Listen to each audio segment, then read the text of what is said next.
स्वागत है हमारे YouTube चैनल समृद्धि में। इंदिरा एकादशी के बारे में मैं आज आप लोगों से बात करने वाली हूँ कि इंदिरा एकादशी कब है। ये एकादशी का व्रत 3 दिनों का होता है। 3 दिन ब्रह्मचर्य का पालन करने के साथ साथ शाकाहारी भोजन करना रहता है और धूम्रपान वगैरह से वंचित रहा जाता है। तो देखिए, ये पुरुष भी रहते हैं, महिलाएं भी रहती हैं। मात्र हमारे हिंदू धर्म में, हमारे शास्त्र में यही एक ऐसा व्रत है जो खुद के भलाई के लिए, खुद के जीवन के लिए किया जाता है। इसीलिए इसको महाव्रत कहा जाता है। दोस्तों, आप कोई व्रत न रहे, लेकिन यदि एकादशी का व्रत रहती हैं तो सोच लीजिए कि आप जन्म जन्मांतर के पापों से आप एकदम उठ गई हैं। आप पर कोई पाप नहीं चढ़ेगा और पाप यदि आप लोग से भूल चूक से हुई भी होगी तो कट जाता है, क्योंकि ये देवताओं का व्रत कहा जाता है। आज के दिन देवता को अन्न का भोग नहीं लगाया जाता है, किसी भी देवी देवता को। और यदि आप लोग व्रत नहीं भी रहती हैं, जिनके घर जैसे कोई व्रत भी नहीं रहता है, लड्डू गोपाल शालिग्राम भी नहीं, वो भी आज के दिन चावल न खाएं, यही अच्छा होता है। क्योंकि कहा जाता है कि किसी भी पूजा पाठ का फल नहीं मिलता है एकादशी के दिन चावल खाने से। तो इंदिरा एकादशी कब है, ये कब पड़ता है, ये आप लोग जान लीजिए। अश्विन मास के कृष्ण पक्ष में ये एकादशी पड़ती है, जिसको इंदिरा एकादशी कहा जाता है।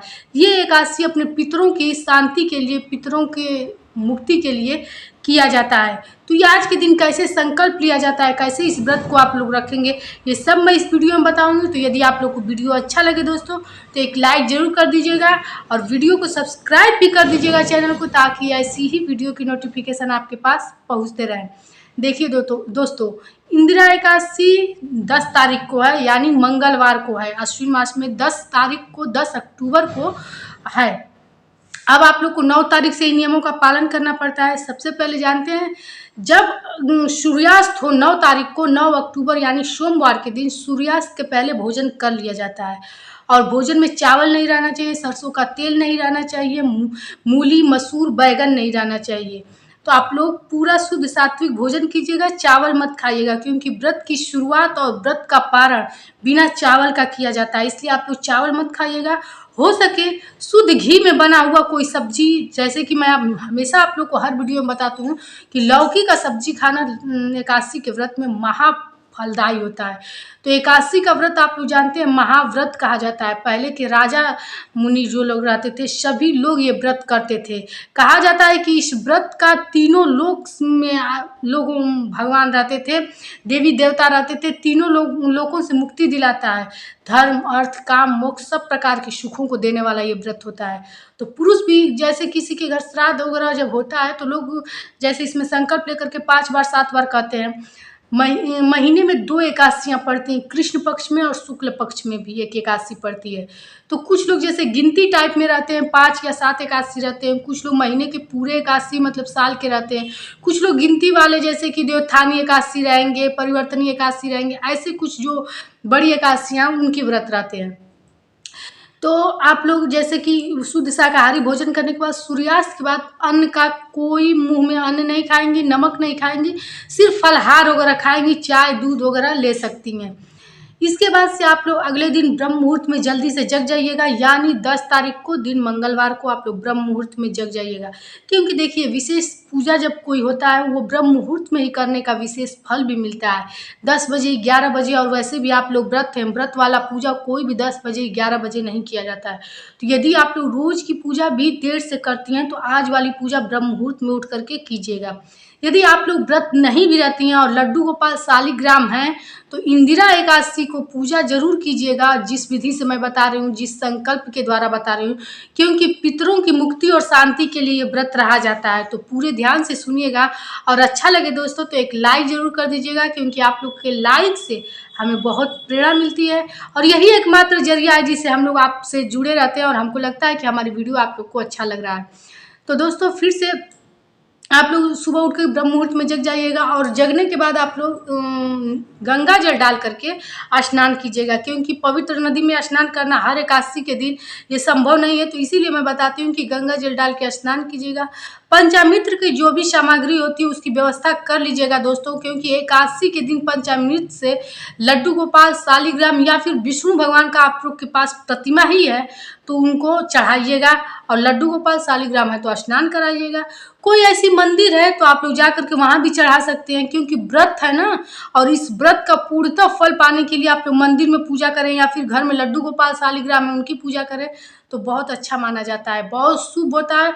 और ये समझ लीजिए कि कोई आप लोग व्रत न रहें, तीज न रहें, चौथ न रहें, कोई न रहें, अपने परिवार, अपने जीवन के कल्याण के लिए मात्र एकादशी अगर आप लोग व्रत रहती हैं तो समझ लीजिए समस्त सुखों को प्राप्त करेंगे आप लोग।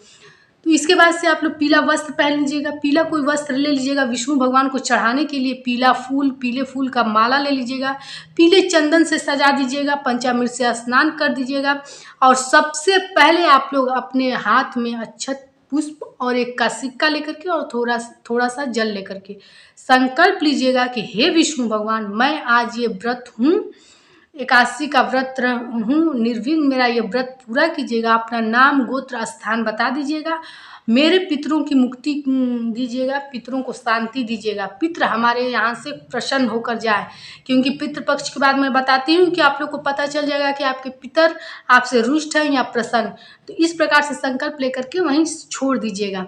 इसके बाद से आप लोग संपूर्ण पूजा कर लीजिएगा। सभी देवी देवता को आज के दिन फल का ही भोग लगता है, क्योंकि अन्न नहीं चढ़ाया जाता है। तो विष्णु भगवान को भी आप लोग फल की कोई पीला फल का ही भोग लगाइएगा। केले का भोग मत लगाइएगा, केले का सेवन भी मत कीजिएगा, क्योंकि नहीं किया जाता है। इसके बाद से आप लोग तुलसी माता की भी पूजा, महिला होंगी तो करती ही होंगी, तुलसी माता का पूजा एकादशी के दिन करना चाहिए। इसके बाद से आप लोग पूरे दिन फल आप लोग खाएंगी, जैसे कि जो भी हो, सेव हो या फिर फलहार वगैरह, दूध हो, चाय हो, दही हो, जो भी हो आप लोग लेंगे। पेठा वगैरह खा करके पानी भी पी सकती हैं। शाम के वक्त इस व्रत में कुछ खाया नहीं जाता है, पूरे दिन आप लोग को व्रत रहना है। इसके बाद से 3 दिनों का ये व्रत होता है, तो अगले दिन आप लोगों को उठ करके और पारण करना रहता है। तो पारण के पहले मैं आप लोग को बता दूं कि जैसे कि वैसे तो आप इस बार का जो एकादशी है बहुत ही महत्वपूर्ण होता है, तो आप लोग हो सके तो 1 या 2 ब्राह्मणों को भोजन करा दें तभी अच्छा है, नहीं तो सूखा अनाज भी आप लोग निकाल करके व्रत का संपूर्ण फल प्राप्त कर सकती हैं। लेकिन पितरों के नाम पर कहा जाता है कि अगर ब्राह्मणों को भोजन कराया जाए तो पितर संतुष्ट होते हैं। एक बात आप लोगों ने ख्याल किया कि पितर को संतुष्ट करना जरूरी क्यों होता है? क्योंकि इसके तत्पश्चात तो आती है देवी का पूजा, लेकिन देवी खुश हो नहीं खुश हो ये तो ठीक है, आप लोग मना लेंगे, लेकिन उसके पहले पितर को प्रसन्न करना बहुत जरूरी है, क्योंकि देवी माँ की खूब पूजा भी करेंगी तो कोई फल आपके शरीर पे लगेगा नहीं, इसलिए पितरों की संतुष्टि बहुत जरूरी है। तो हो सके तो आप लोग ब्राह्मणों को भोजन करा दें, इसके बाद स्वयं से भोजन करें। भोजन में आप लोग जानती हैं कि चावल नहीं रहना चाहिए पहले भोजन में, और लौकी तवा पर ही थोड़ा सा घी में भुना तला खा लीजिएगा। इसलिए मैं ये बताती हूँ आप लोगों को कि मेरा ये वीडियो छोटे बड़े लोग सभी लोग देखते हैं। हो सकता है किसी के लिए घी इतना महंगा हो कि वो पूरे कढ़ाई में 1 लौकी न तल पाए, लेकिन चूंकि इतनी मेहनत से व्रत है तो पारण में जरूरी होता है आप लोग लौकी 1 तल करके खा लीजिएगा, तवा पर ही थोड़ा सा भून करके खा लीजिएगा। उसके पहले आप लोग दान का सामान या भोजन करा दीजिएगा, कुछ मुद्रा भी दे दीजिएगा, 11, 21, 5 रुपये भी दे सकती हैं, कोई बात नहीं। सॉरी दोस्तों। तो इसके बाद से आप लोग जानती हैं कि आज के दिन 2 बार सिर्फ भोजन किया जाता है, या तो सुबह शाम कीजिए, सुबह रात कीजिए, सुबह दोपहर कीजिए, लेकिन सिर्फ 2 बार। दूसरे बार जब आप लोग भोजन करेंगे तो उस भोजन में आप लोग चावल खा सकती हैं, लेकिन सरसों का तेल कदापि मत खाइएगा, मूली, मसूर, उड़द आज के दिन भी मत खाइएगा। व्रत के दिन दोपहर में आप लोग सोइएगा मत। यदि बहुत आप लोग को घोर निद्रा या फिर तबीयत खराब है तो तुलसी माता का पत्ता अपने सिर के पास रख करके सो जाइएगा। क्योंकि मंगलवार भी है और एकादशी भी है तो तुलसी दल तोड़ा नहीं जाता है, इसलिए तुलसी का पत्ता सोमवार के दिन ही यानी 9 तारीख को ही तोड़ के रख लीजिएगा, क्योंकि विष्णु भगवान के पंचामृत में भी वो चाहिए और भोग में भी चाहिए। बिना तुलसी पत्ता का आपका पूजा पूर्ण नहीं होगा, इसलिए तोड़ लीजिएगा। वीडियो कैसी लगी दोस्तों ये जरूर बताइएगा। ऐसी ही समृद्धि की वीडियो पाने के लिए आप लोग चैनल को सब्सक्राइब भी कीजिएगा। फिर मिलेंगे ऐसी ही एक नई वीडियो के साथ। जय श्री राम।